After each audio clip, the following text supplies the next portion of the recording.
Good afternoon, everyone. Thanks for coming to the third in the Teaching and Learning Seminar Series this spring, especially on such a beautiful sunny day. We appreciate your taking the time to be here. The Teaching and Learning Seminar Series was the brainchild of Andres Varhola, our committee chair. Andres couldn't be here today because he is leading a remote field school in Chile, so he's with his students, but I'd like to thank him for his vision in putting this together. I'd also like to acknowledge that we are on the unceded traditional ancestral territories of the Musqueam, and that this land has been a place of learning for millennia, and to thank the Musqueam for their stewardship of this land. So the first Teaching and Learning Seminar Series was Paul Piquel. The second one was myself, I'm Corellin Brooks, and the third one is Dr. Sara Barron. And I would like to introduce her by telling you about a dream I had the other night in which I was Shania Twain. I know it seems hard to imagine, but oh, don't worry. But unfortunately, I wasn't singing. I was trying to tell jokes and amuse my audience, and they weren't buying it. The problem was that I was also trying to sell them a line of lingerie, Shania Twain branded lingerie, that even in the dream I knew was cheap, poorly produced, and overly priced. So they were all kind of sidling out of the room by quietly gathering their bags and not making eye contact as they left. So I asked Sara, what is your typical academic anxiety dream? And she said, I'm in a room full of Australians and I'm identifying a eucalyptus species. Now, I think this is pertinent because previously she was at the University of Melbourne. I also asked her to describe her ideal office space, and she said it would be a treehouse built around a Gary oak. It would be filled with books and papers and nothing else. No technology, no noise. Now, Sara Barron also mentioned that she lives in a laneway home designed by your husband and that she misses her VW van. So I was getting a picture, but I had to ask her one last thing, which is since she's an urban forester, what is the uniform of an urban forester? And she told me, oh, it's simple. It's a blazer, it's a pair of Blundstones, and it's a reusable coffee cup. So that's the uniform. So Dr. Barron will be talking to us today about two learning tools that she's used during the pandemic called Padlet and Perusal. These are inherently discussion-based kind of tools, and they have the potential to kind of extend and enrich classroom conversations and hence to build community in the classroom. We know as educators, we've been shifting classes during the pandemic to help students to learn safely, and teaching has hence changed in ways we're only starting to unpack now.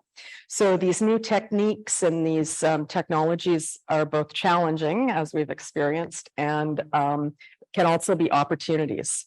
So Sara's going to talk about the challenges and successes in adapting these tools in a range of learning environments. Now, Sara Barron earned her PhD in urban forestry at UBC, and then, as I mentioned, went to Melbourne. She's the lecturer and program director for bachelor's and master's of urban forestry. She's written articles in journals like Environmental Science and Policy. She's written chapters in books such as the Routledge Handbook of Sustainable Cities and Landscapes in the Pacific Rim. And she's an expert, I was excited to learn, in microdosing. Not LSD. She's an expert in microdosing on nature. Please welcome Dr. Sara Barron.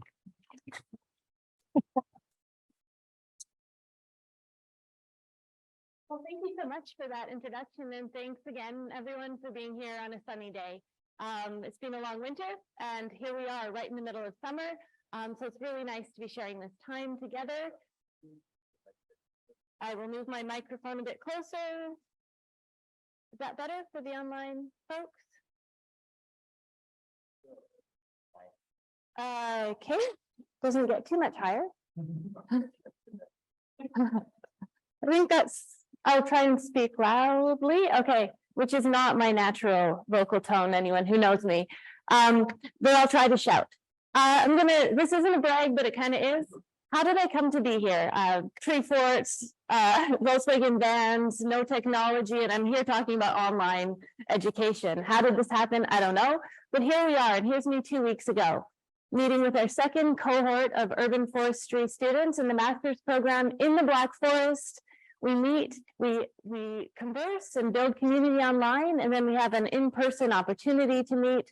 It has to be outside of Canada for visa regulation reasons, and so it works really well to meet in Europe, where we can also meet up with our former program director and the brainchild of the muffler, which is what we call our program. These are mufflers, Cecil. We also have this amazing opportunity to meet with Christoph. Does anyone remember Christoph? He was here at UBC and he helped us build the Bachelor of Urban Forestry program. So talk about community building. Here we are in Germany meeting with people who have contributed to our program. Enough about me. Let's talk about what we're going to do today. We'll talk a little bit about building classroom community. We're educators. We're trying to teach the facts and figures of forestry, urban forestry, conservation. Why do we care about community building? How can we do it? What's happened in the last 4 years that can give us tools or challenges in building community? Talk about 2 tools that I have found really, really useful in building community, and I'll give you some case studies and reflections on those tools. And I hope we have time at the end to talk as a group, both online and in person, about how we can move forward building community in our faculty.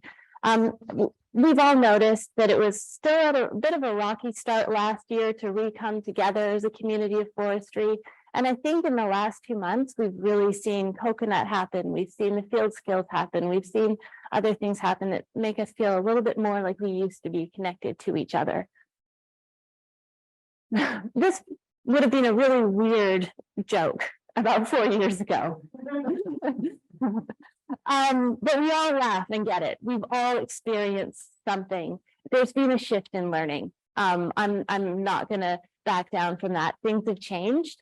And I think some things have changed for the better and some things have changed for the worse. And I'd like to focus on the positive and move forward.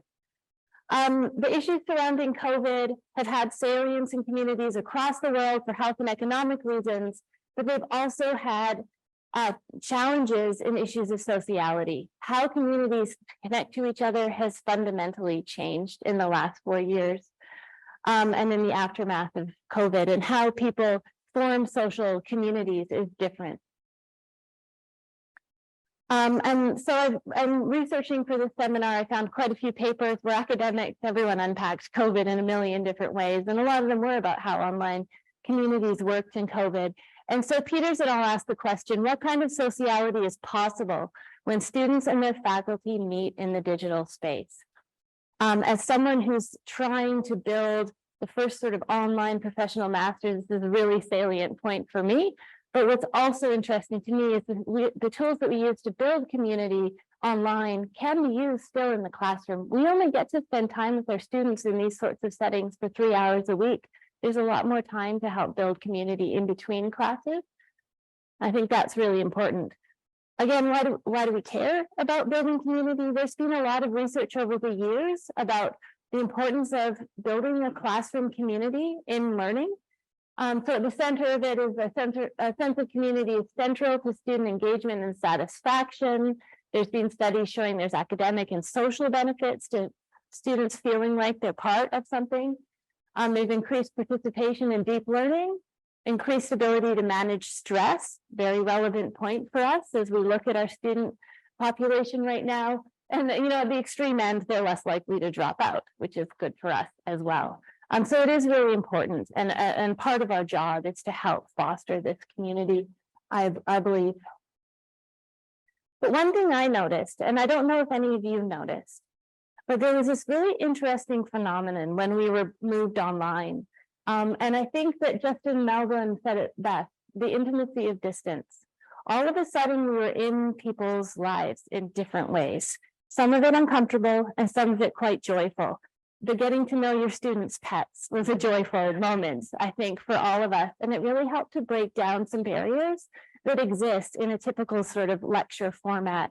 And I think it's really interesting to be sort of an equal player on the Zoom screen when your picture is the same size as everybody else's. It really changed the way we dialogue with students. And I think we're all reflecting on personal moments. I'd like to quickly share one. We had an interesting problem in Melbourne in 2021. We were allowed to teach in person again for a short period of time in between lockdowns. My class happened to fit between that time. It was a 110-person plant ID class. We'd already had the whole digital structure from the year before, but Australia's borders were closed. So we had 25 students registered at the University of Melbourne, not physically able to get into the country. And we wanted to provide them with the same access to us and access to learning materials as the rest of the students who could come in person and spend time out in the gardens, out in the field looking at the plants. So we collected the plant materials and we hosted an hour and a half, just very casual session. It worked really well. But you know how things get in about week 7 and 8 of a class when there's a bit of a low point. Maybe it's just me, but I noticed there's always a lull. People are, and we happen to be doing indoor plants, which is really not my area of expertise. So we were limping along with our indoor plants, and I was trying to put on a show and make them fun. And I think we had Devil's Tongue Sansevieria in front of us. And all of a sudden, a student in Mumbai said, "I have that on my deck.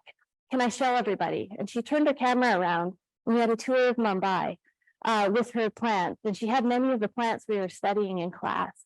And that was sort of a light bulb moment for me, for some of the power that we could have in Zoom meetings. Students from China started bringing examples of plants from their hometowns. And we got this sort of beautiful dialogue going internationally about plants and how they're used in different places in the world.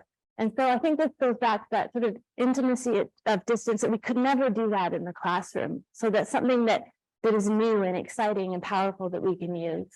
But on the flip side, it was uncomfortable for all of us, I imagine. And so I'm just going to quickly read a quote. Digital pedagogies can help us realize higher education as an entry into new spaces and cultures of reasoning and understanding. They call, though, not just for a rare imagination on the part of the teacher, but a preparedness to recede into the background and to tolerate a heightened level of pedagogical risk. And so this is Ronald Barnett speaking from London, but that really hit home for me when I read that quote. It was risky and it was a bit scary at times, but embracing that risk was sometimes awkward, as you can see from the memes that kept coming out about Zoom meetings, those awkward moments when you couldn't make things work or you were stuck in a Zoom room and you couldn't find the button. But there was also really moments of beauty. And I would like to cultivate and continue those moments of beauty and connection. And so we've been able to do this with the Master of Urban Forestry Leadership Program. How do we cultivate community in the program? Well, we've got our tools that we all know really well now on the right or the left, Zoom, Canvas, Outlook, sort of the professional tools for doing a classroom. Great, they work well. The students themselves, who are meeting some of them for the first time after a year of study now, like in this moment around the tree, and you can see they're comfortable with each other and being silly and having fun. They've built community. They've built community by using WhatsApp. They still connect via LinkedIn really quite a bit, anyone who follows them, and Twitter. I've dropped Twitter, but I was tweeting with them a lot. It brings into mind the question of work-life balance and how do we foster this community and not get stuck on Twitter conversations with our students at midnight. Especially when you're teaching international cohort, it can be really hard to turn off the technology and continue chatting. But we have built community and it's been great. And we've got a couple of tools that we use that worked. And so that's sort of the crux or the meat of this presentation is just to show you these tools and see if they might be useful for you in your class. So the first one is Padlet. You can go on Padlet.com. For those of you not in the room, you can actually connect to a Padlet I've made for the class, and it should be in the Zoom chat right now. And you can set up a Padlet board like this. Looks a lot like notepads for anyone who's done sticky Post-it notes in the classroom. There's lots of different options for boards. I'm super obsessed with the mapping tool, so I'm going to show that to you right now. It's a really fun little icebreaker tool. So you can, it gives you sort of a platform to work with. You can put in your own titles and text. And then it has a lot of like quite beautifully graphically designed options for you to use already. It's very user-friendly Padlet. I never run into too many issues with it. Again, you can see here, I'm just scrolling through some of the different backgrounds one might choose in the mapping tool. They have similar diverse backgrounds in all of the other platforms. And I've chosen a black and white one for today. One thing that I always forget to do that causes a lot of problems in the classroom is turn comments on. We're trying to facilitate dialogue. I wish it was always automatically toggled on, but you have to do it yourself. Remember to turn on the comments. You can also choose to do, like, upvote, star, grade. If I'm doing an introductory thing where people are sharing really personal stuff, I choose not to use these. But if I was doing a more sort of objective assignment, I might choose to use those tools as well. And then the students are given a link to this page and they can post. I'm asking everyone, if you're online, to put on your favorite urban green space. Simple icebreaker, just kind of a nice way to ease into a class, get to know the students a little bit. I've chosen my local park, where I spend a lot of time with my kids, as my favorite urban green space. You can imagine as this builds and populates, it's quite a lovely way to discuss things with each other. And then the students can comment. You can choose for all the comments to be anonymous or not, which is a nice thing to do. We could have a long debate and dialogue about which is better. Sometimes if I don't know the students well, I choose anonymous for the first couple of classes, just to keep the dialogue a little bit lighter and encourage them to participate. So yeah, that's Padlet in a nutshell. I can't go into great detail about it, but I can show you some cases of where we've used it. So I did the exact same thing about a month ago when we hosted the Urban Forest Educator Symposium. We don't have time for everyone to go around the room and do introductions, but we could connect them through Padlet and we could see where everybody's sitting and a little bit about them. Did you love Waimea Canyon State Park in Hawaii? That's your favorite urban green space. I'd like to get to know you a little more. It's a great launching point for dialogue. Another example, this is, in Melbourne, as with UBC, we had to move online pretty quickly. So I had a whole engagement exercise planned. I had everything printed and ready to go with Post-it notes. All of a sudden it had to move online. And Padlet was a really great way to replicate what was the city of Melbourne's engagement strategy for their world famous urban forestry plan. I was able to use the pictures that they used, I scanned them in, I replicated the process that they used, and the students got to participate in a mock community engagement exercise via Padlet. It took about 2 hours for the students to carefully work through the materials. As you can see, I mentioned the anonymous. I didn't know them yet, and so I wanted them to participate a bit more freely, so I chose to do anonymous for this particular lesson. And then they did exactly what they did in Melbourne. They were to rate the photos and they were to write a few words about the photos. And Melbourne used this information to build community plans for urban forestry. So it's really great to get the students to connect with that, and it worked really well online. I'm sure some of us have in the Urban Forest Educator Summit, we had a few Padlet sessions that didn't work as well. So you really have to give it time and space, and it works really well for sort of lighter things for me. But when you want students to really dig in, I think the next tool that I'm talking about works better. This is just a quick shout out to UBC's educational technology support. Padlet supported by UBC. There's a fantastic page if you want to dig in and get to know more. Perusal is the other tool that I'd love to quickly share with you. Perusal is kind of social reading, and it's been really fun to work with. It isn't supported by UBC because of FIPA regulations, and I'll talk about that at the end, but I'm going to give you, like I did with Padlet, another tool. So perusal.com, they're very well supported tools. You can just go onto Perusal, and really all you have to do is click on Get Started. And you get to this page, and then you can press Create Course up here. The students will get to this page and enroll in the course, and you will have sent them the code to that course through Canvas or something like that. You can see I've got one course that's already finished, but I created one for this session called Urban Forestry. And so then this is the course landing page. You can see it's a lot less user-friendly for someone like me than Padlet was, but it still works. So to create your course, you upload all the materials you want the students to engage with in your library. Here, you can choose web pages, documents. I always choose journal articles. Haven't tried anything else, to be fair. And then you add an assignment. That assignment is from the materials you've already uploaded. And you can see here, I'm just scrolling down to show you. I always make a lot of mistakes in Perusal. Maybe it's just me, maybe it's just a tiny bit less user-friendly. So I just left them in the video to show you that it is a tiny bit clunky. You set your submission deadline for the assignment. We talked a little bit in preparation for this class if we should have a discussion about what deadlines should be and what time works for deadlines. I think that's a topic for another teaching seminar. But you set the assignment name, and then as usual, good practice, you would have detailed instructions for the students on how to engage with each other, a reminder about kind and friendly conversation with each other. Those sorts of things can go into here. And then you have to go back to the content. I made another mistake. As I said, I had this in on purpose because you really have to check every box in Perusal, but once you do, it's great. I've assigned the content here. And so this is what the students see, and they come into this web space and they can click on this fantastic paper that just came out a couple of weeks ago, Susan Day and Corey Bassett. And then they can just start to engage with the material.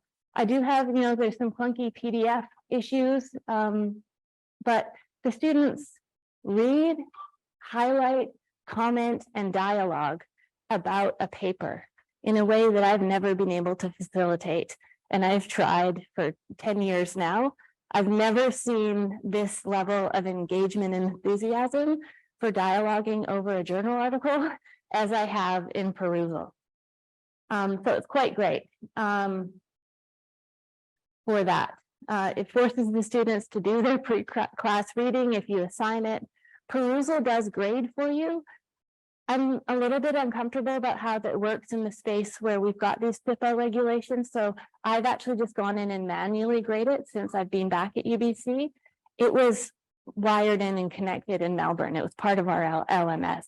And the grading happened naturally there, but I've been doing the manual grading because one thing about Perusal that has really cool analytics that I'll show you in just a minute.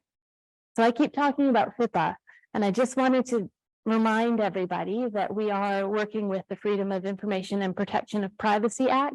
And so if we use tools that have cloud-based storage that's not located in Canada, we have to tell students. So there's really good resources. Just Google FIPA UBC, this comes up. It tells you what to do. It gives you examples of the text that you should use in your classroom. You can still use it, but you have to tell students that you're using it and what the risks are. That's what this text is. You can't require them to input their student information, but you can encourage them to use an alias. They can make up whatever name they want, make a fake email address if they need to, and they can inform you of their alias. And so that's a pretty simple workaround. If you're in a smallish class size, I can't imagine getting 250 emails of everyone's alias, but it is a workaround for some things, but as a community, we should be careful about this. And here's an example of a real live Perusal assignment. You can see pretty deep engagement with the material here. Conversations going on, people arguing about different points of the paper. It's been pretty great. And I told you about the analytics. The first time I used it, I was pretty nervous. I thought, how does this work? You can see I'm a bit of a Luddite. I couldn't even get the assignment up on my video, but the students just went for it. It was pretty insane. This was a class of 30 people. I chose a provocative article on purpose. 401 comments, 47 questions, and 6 hours of engagement on average by the students of one journal article. It's pretty impressive, I think, for building community. And the conversations were quite rich, quite deep, and actually, in some cases, quite emotional. All appropriate, all professional, but really interesting conversations. I don't want to share those details with you, but just to say I was quite blown away.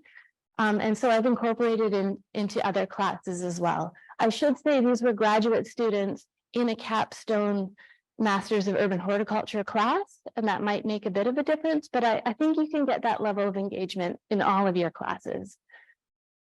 One thing that's a bit concerning is when that engagement was happening. So I don't know what's going on here, but that's something to note. You can start to like think about student welfare when they're like getting into hot debates about a paper between 1 and 2 a.m. And maybe that can feed into how you do your classroom time, right? No one's working during the day. Very strange. I don't think so, sadly. I looked back at it and it was all students working in Australia, across Australia, but no, I don't think so. Very strange. Lockdown was a weird time for us all, so I'm not going to judge. This is not during lockdown. This is in UBC. And I just wanted to show you what happens when you pick a dull and dry article. So this is the article about why we do sample plot sizes. The students weren't super excited about this. They told me in class, but at least they all read it for an hour. There wasn't a ton of engagement, but everyone did read it. And most of the comments here were like, why did we have to read this or something like that? It just wasn't up their alley. I'm sure many people would be fascinated by this article. I was too. But picking a sort of provocative piece that students can really feel like they can sort of critique and dig into is a key to success, I would say, for perusal. I raced through that quite quickly. That's fantastic because I really wanted to preserve some time for discussion. So you could see that community was formed in these, if you can look at the number of comments and the number of sort of things that we learned about each other through these tools. And I think I just wanted to end with this coming back to community, that these tools I was forced to use because we were online and I had to do something engaging for the students. But I think that they've changed the way I teach fundamentally in the way that I've tried to build community through classroom outside of class time. And I really like this quote by Paul Gibbs saying that universities have the possibility to emerge from this pandemic as places of compassion, of wisdom, and of worthiness. So one thing that these tools did for me was draw out the quieter students into equal dialogue with some of the other students. I engaged with different new students who had really important things to say by using these and other tools. And I think that's a place where I don't want to just turn my back on what happened. I want to embrace some of the good learnings that we all experienced and sort of move forward with more tools in my bucket for building community and supporting students. So I've got some reflections, questions prepared. Of course, we can dig into any aspect of this presentation. What are the opportunities for in-person classes? A lot of people don't want to teach online and don't want to teach hybrid. That's okay. But what are the opportunities to bring tools like this in between online classes is something we could discuss. I'm sure a personal thing, I was a bit nervous about saying this, but Perusal's been my little like secret and my go-to tool, and I'm very excited by it. And I know if everyone assigns 10 Perusal articles every term, the students will be like, oh, not Perusal again. So I'm a tiny bit reticent, just a teensy tiny bit. I'm here sharing it with everybody I'm like, oh, do I share this or do I keep it to myself? Of course, I'm not going to keep it to myself. We're colleagues. But is there a caution in overusing these across classes? I think it's something that we need to continue to dialogue what we're teaching and how we're teaching so that students have new and exciting opportunities, as well as some stable, solid things that they're comfortable with in each of the classrooms. So how do we support each other in using these technologies? We've had 3 teaching seminars. I've learned so much from the first 2. And I think we could just keep dialoguing. I don't know how we keep dialoguing. Our teaching crew sort of meets sporadically to talk about classroom issues, but as a broader community, I'd love to talk a little bit more about what we're doing in the classes and these exciting things that we're trying and failing or succeeding at. And then finally, this was suggested when we did the practice session last week. How do we maintain work-life boundaries when we're trying to do all this stuff and there's all of these cool technologies and social media is out there and a lot of students are using it, and it's fun to engage with them. But at the same time, we do need to step away from work and recharge from time to time. And with that, just to say that I experienced just 2 weeks ago, again, the power of bringing students together. These students had met each other for the first time, some of them about an hour before, and they were already close. So online doesn't have to be, impersonal. We can bring people together, but we have to work quite hard to do it. Yeah, Amy's connected with them. We connect with them, and a lot of that is leaving a lot of space in class for personal updates and things like that, really creating space so that these moments are possible into the future. I will end there. Thank you so much for listening, and I'll open it up to the audience for dialogue about some of these issues or others.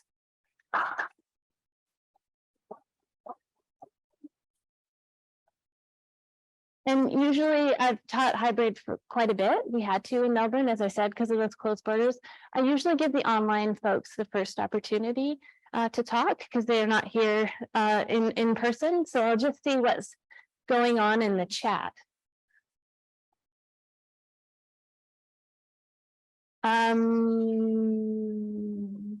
No questions at all. Okay, online folks, you have an opportunity to chat. I hope that you can share some of the questions with me. Anyone in the audience here, would you like to ask a question? Hisham?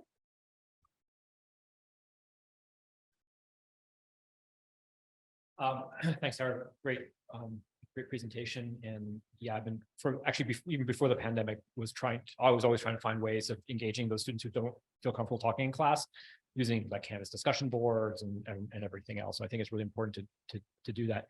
I guess the first question I actually have is going back to your very first quote of the talk about, I can't remember exactly what it was, but it was sort of like, kind of a bit negative about sort of online interactions, I would say. And the final thing that you sort of said about like, how do we, sort of the surprise of, in some sense of doing this. And I just wonder if we're overthinking it as academics. I mean, online communities have created wonderful, tight networks of people who are really well connected to one another, never have met in life, way back to, I'm going to date myself now, like MySpace and Journal and stuff like this, right? I mean, so I do wonder whether, this is not, creating online community is actually not new and organically happens. And I just wonder whether we sometimes are overthinking a bit how to do this and how to create this, and maybe need to also find ways of just allowing it to happen and step back a little bit from trying to create it. I don't know if that makes sense. It completely makes sense. I think WhatsApp, and I wasn't even part of it, because they need to have space without you, right? That's how they chat. And so the WhatsApp group has been, I think, the key thing for community building in Muffle. I can support it by saying, oh, I must have happened on the WhatsApp. You guys need to have a quick chat. No problem. You know it's happening and you let it happen and you embrace it happening. Same with the Twitter. I don't necessarily have to be involved with all of that, but I know and support it going on. And I wouldn't use too much more than these two tools. I would just use what we already have and what's out there. There's just so many problems right now. So the one pushback I might have is like, what do we do about Mark Zuckerberg and Elon? Like, do we want our students using their technologies when they're so fraught with data privacy breaches? So Padlet is one safer space because I have had quite a few students who don't want to embrace social media at all, and then they get left behind. So there's like, I think we are overthinking because it's a complex issue, but I think, yes, we embrace what they're already doing, support it, and then try to find space for the students who might sit in between somewhere. I don't know if others have reflection. This can be a dialogue. What have you guys done? I forgot to turn it back to the audience. Has anyone used Padlet? I had it written down. Does anyone use Padlet in their class? Okay, so this is new to everybody else. What about Perusal? No. Okay, well, two tools you might want to play around with. I know Padlet it can be really fun, and it can also just fall flat on its face. And it's fun when you give it time and space and let students play and breakout groups and put things online, and then they sort of feel ownership over it. Carolyn. Our Padlet, thanks, was it was adopted by Lindsay Cuff, who teaches First 150 and is the lead instructor on that class. And so some of us adopted it after her. And the idea is that students post a picture of where they're from, and then there's a second Padlet activity. So it's required. So that kind of makes it successful. And but it is also an icebreaker. And the second activity is that they post either a recipe or a love letter. But the love letter is to a tree. But the nice thing about it is that it helps students to bring in the visual stuff that is less, it's a writing course. So students expect that they'll be doing a lot of writing. So they just enjoy the opportunity to do something that is a picture.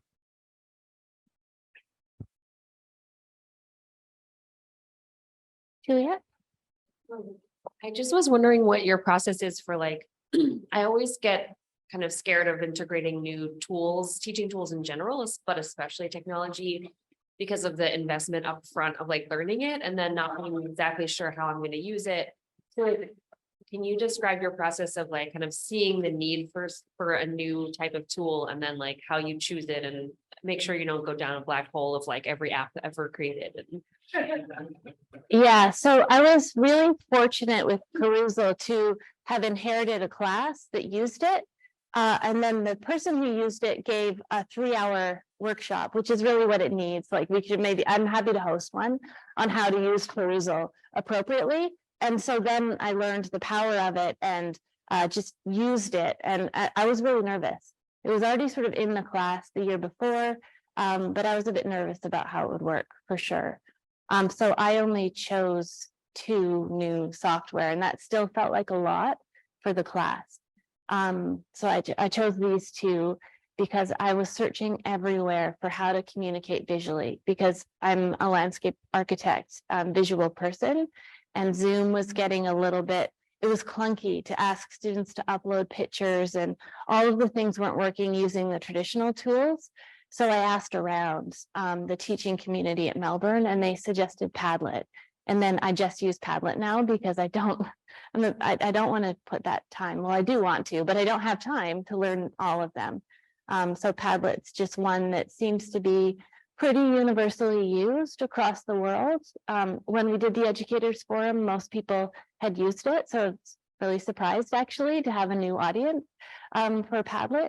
But anyone who's teaching sort of graphically, there's Miro board, there's a lot. Padlet is user-friendly and very quick, like it's a 1-hour learning curve. Perusal, probably a day learning curve, so not so bad. But there were specific learning outcomes that I had, and one was sort of bringing visual, trees into the classroom for Padlet, and the other was social learning, social reading, because I could imagine during lockdown in particular, but still now, social reading get some material, livens up the material. And I've been struggling for a long time with, all the things we've done in class, breaking up articles and having groups and getting people to share with each other, like physically cutting them up and getting students to talk about them. But Perusal's worked really well for me in particular, and in that sort of social book club type learning environment that I've been trying to create for so long.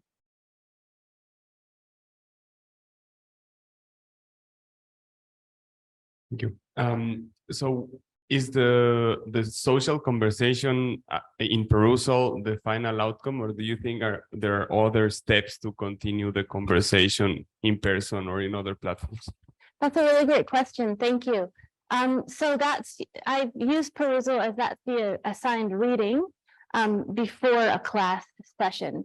And so the deadline will be the night before, even the week before, depends on how I feel and how the class, sometimes you have to work with class dynamics. And so that they come to class and I say, what do you think about the article? Or I read through your conversations, interesting that you picked this up. Can we talk about this now more in person?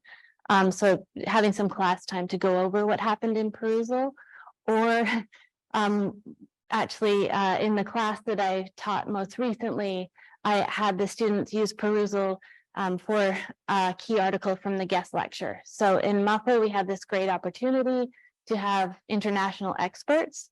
And so the one that I showed the example of, that particular person was coming to class and talking about the breadth of their research, but they got to know the person really well through Perusal before they came to do a guest lecture.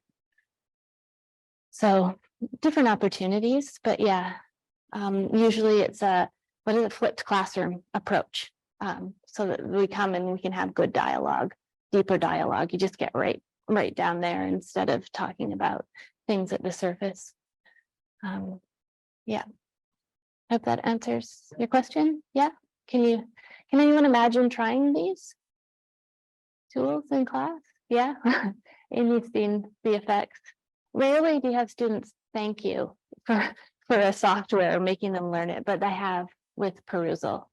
I should now sort of get a trademark and an advertising thing. I didn't mean the term was so positive, but as I was reflecting and preparing for this presentation, I realized how much it's impacted my teaching in a positive way. And so I'm happy to share it with everybody. Thank you.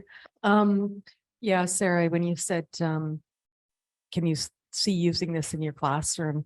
I can see using it in a class because I too have guest experts from here in forestry. And so I didn't have, when I just assigned the guest experts article, I wasn't confident that everyone had read it. And the questions at the end of the presentation weren't super in-depth. So I think I would use it for that. But I'm wondering, I'm also a Luddite, and I'm wondering if using something like a shared document, like even on UBC SharePoint or something, like just putting it up in Word and having people leave comments that way.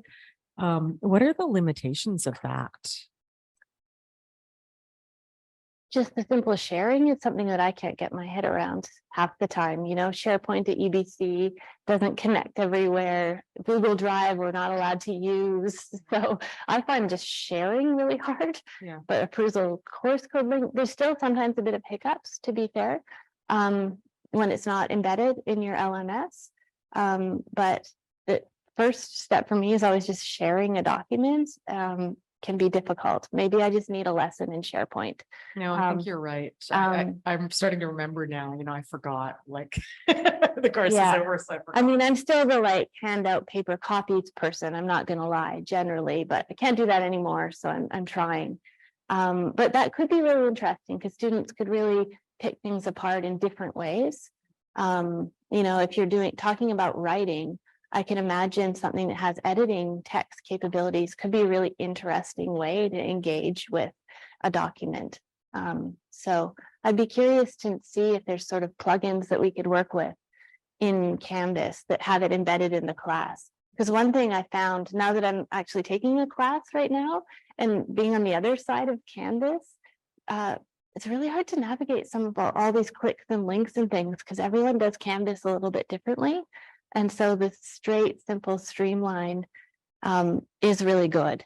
So you have to really pick and choose how you get students to move around or they'll get lost in Canvas or other LMS systems. Online, are there any comments? No. Oh, Can I? Yeah. yeah. I was wondering about the response of the students about using these new tools, and not only there might be some challenges as you have said before, but in addition to that, also how they actually impact their learning, for the critical reflection and engagement with students and things like that. Did they also share, or did you also know some of their experience responses? Well, I think I've talked enough about Perusal deepening classroom conversation and knowledge of the students. That works pretty well for me. And you can set the parameters where they have to do X number of comments and they have to read through the screen and they can see their analytics so they know where they're going. Unfortunately, if you've got a super keener in class that's bored or that's their way of dealing with lockdown in this case, they had 24 hours. One of the highest student, that's a bit much, right? Like you would need to teach work-life balance, like fantastic, but also a little bit troubling, and the other students might feel pressure. I went totally sideways. With Padlet, I haven't achieved that yet.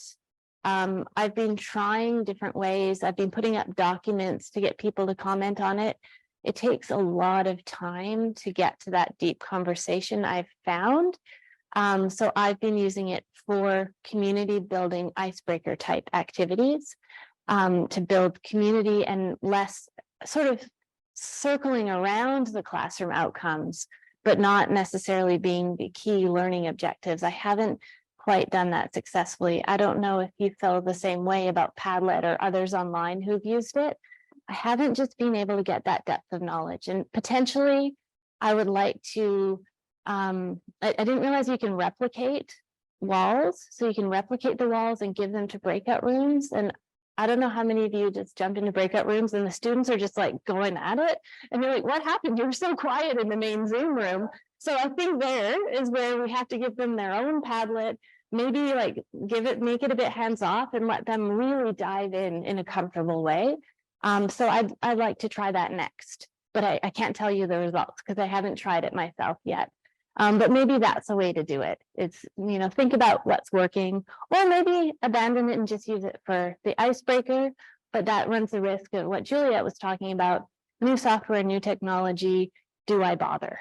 Which is, I think, one reason I was a bit hesitant to do this talk at all is like, oh, not another thing, not another online software.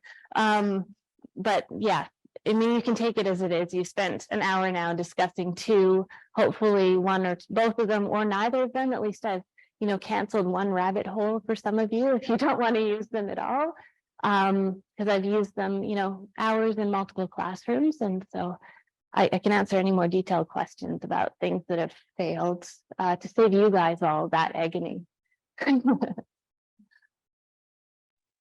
you hear me? Yeah, please chat. Hi, let me turn on my video. Hi, I'm Ken. Thank you, Sarah. It was great, great, presentation, and I really enjoyed it. And especially, I'm really keen on using the Perusal. Maybe start with my lab meeting, my graduate students. Maybe we can do a social reading thing. And speaking of Padlet, I've used it. Probably, I think we had a conversation about that briefly. I've used it since like the outbreak of the pandemic. So kind of 3 years for multiple courses, not every courses, of course, I teach. So like this past term, I used it for my U4 110 Intro to Urban Forest Design. So, I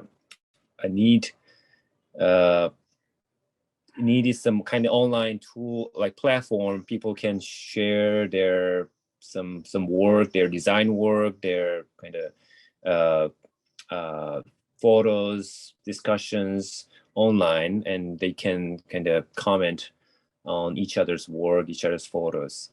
Some of the use cases, maybe I can kind of, let me see if you can see my screen. This is my Padlet. Just a minute, Ken, we'll make it big in the room. No, okay, there you are. You are. Yeah. That's fantastic. So I'm holding.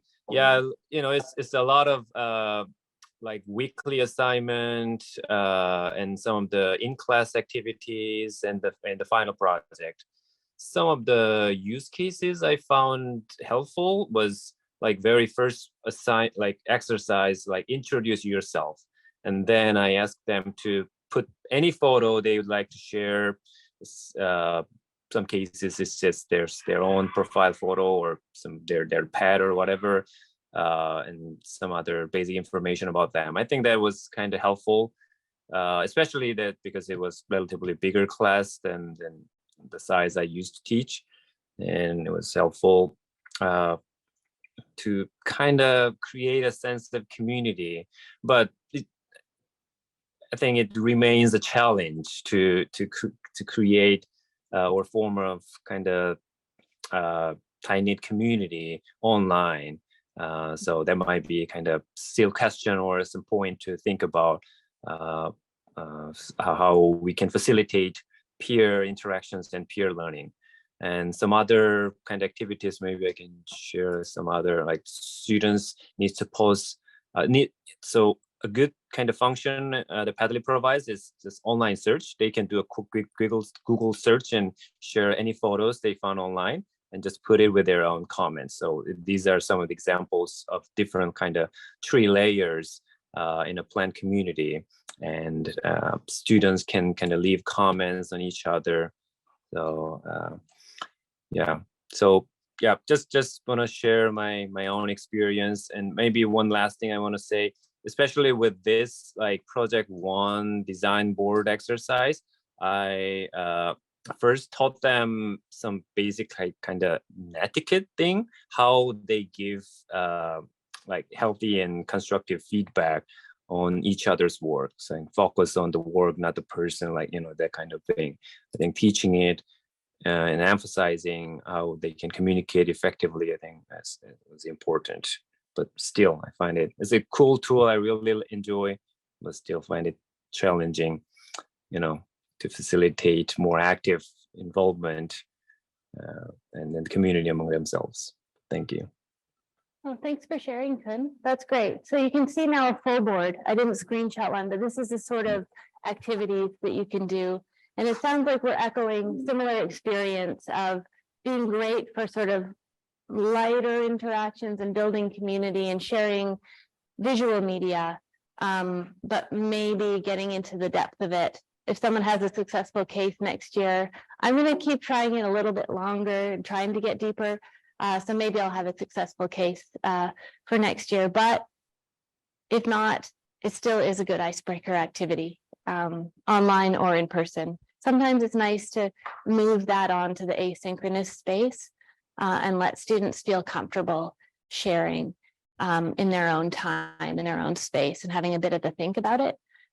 That's how I operate myself. So I'm quite sensitive to students who want to have a think before they share something personal.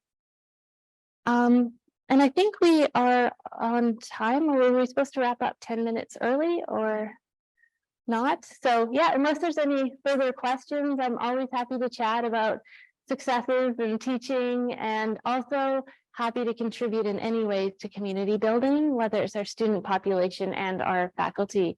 And so maybe we should have a faculty Padlet. I'm curious if we could navigate, if anyone filled in the Padlet online. Maybe we won't go there, but anyways, always happy to chat. Thank you so much for coming, both those of you online or in person. Kun, thanks for sharing your class, and we'll see you guys all over the summer.